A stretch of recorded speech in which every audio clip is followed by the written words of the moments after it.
congratulations to you. Another YouTuber from across the water in Sweden. I've been following this man now for quite some time, and I think you'll enjoy this conversation that we're about to have. Stefan, how are you, sir? I'm very good, thank you, Rowen. Nice to be here.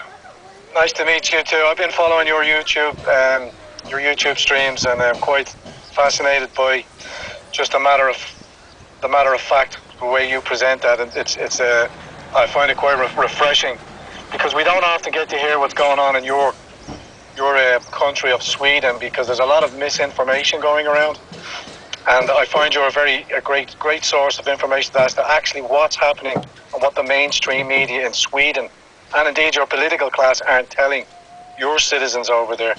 Can you just give me a quick background to you, how you started off quick broadcasting and pushing out your truth to where you are yesterday when we spoke about the great hand grenade attack that you suffered, or great explosion? But quickly, a quick snapshot of you and how you got into all of this yourself. We started with the Brexit, actually, the campaign. Before there was a referendum, there was a campaign. And I started to become interested, because two of my friends living in England were involved in the discussions. And I thought it was fascinating and they were so angry, and people were very upset. So I started to look into it. So I read the EU website, because I realized I didn't know much about it, really.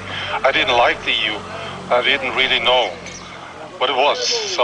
And then I realized it was a disaster, basically. And I decided to start talking about it. That's basically how I started. And then the election in the US came along, and I started doing videos regularly.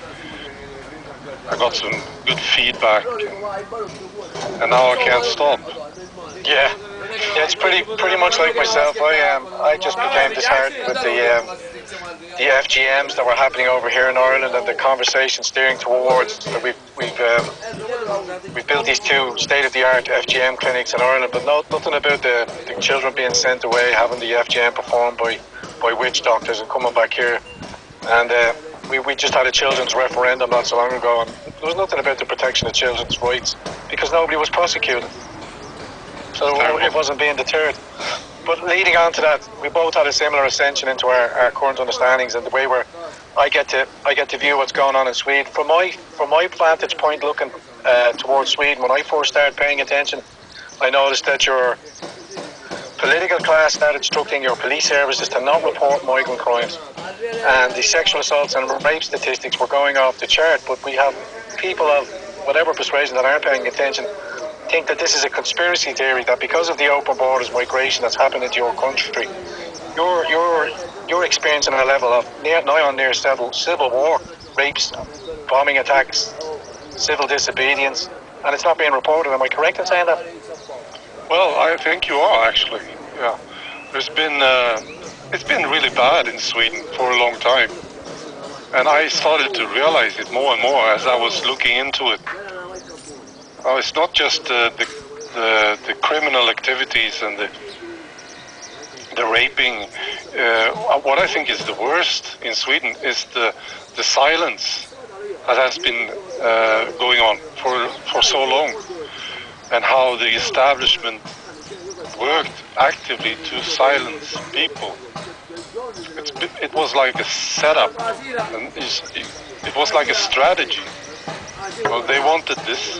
They wanted multiculturalism, and they wouldn't take any criticism about it. Yeah. So I think this has been the worst. So people had to work really hard to understand what was going on, and all these people now, more people have joined, of course, speaking up. They had to take this beating personally, just to speak. Yeah. So I think that's been the worst, because if people can't talk about it, there's no change. There's no way to resolve it and come to come to an understanding between two people and how to resolve the issue. It's just by ignoring it and suppressing the freedom of speech and the freedom to critique and to call out what they see as this isn't how a normal society operates. And these people. Sorry, I lost you. Oh, sorry, Stefan. I was just saying the rule of law is not being applied, and our new visitors, our new guests, our new people that require our help are not conforming to the secular rule of law and respecting personal space and property rights, and don't seem to have a grasp of that. But our political class seem to be selling us out. Do you think there's an agenda behind that, or is this just the outcome of opening your free borders and allowing the free movements of the world to come into your country? I think it's a definite agenda. This has been planned because when I started to look into it, I realized the same thing is happening in so many other countries, and it's very similar. The strategy has been very similar, and I think the big realization I had the other day, actually, it's really up to us to inform the people, because nobody else will. So, and as we know about this, there comes this responsibility to educate and to tell the truth. So it's up to us, basically. People like to blame, I'm sure you heard this in Ireland too, you blame the Irish, right? Yeah. For being naive or stupid or whatever, lazy. Or not being woke enough, or sleepwalking into oblivion. Exactly. But I think this is unfair. I do. Of course you can say that the Swedes have been naive and so on, but really it was a strategy and they were all in on it. Politicians, they had media, and they kept lying to the people. And you can blame the Swedes for trusting them, of course. This is a mistake to trust them. But that's what they did, and they were actually betrayed by these guys. So, yeah. But now there is an awakening. Go ahead, sorry, Stefan. There is an awakening. I was going to ask, do you see more and more people getting motivated and activated and involved and speaking out? Yes, I do. This is it's a very obvious trend. And the debate has changed a lot since a year and a half. So more and more people are speaking up. And those who carry out this agenda, they are actually pushed back these days in the debate.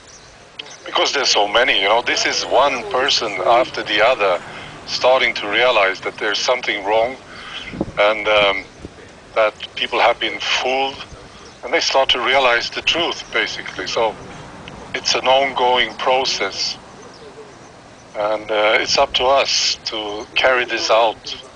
People who know the truth have a responsibility. I say this again, I can't stress this enough. We have a responsibility to educate, and that's what we are doing. I believe you're very much correct in that assumption or that hypothesis, Stefan. People, I don't know if you get sort of derided and attacked. People think you're crazy or you're coming out with such this off the charts kind of information at times. It's only because you're paying attention to a different source of information and you're critically thinking, you're understanding, and you're trying to change your position.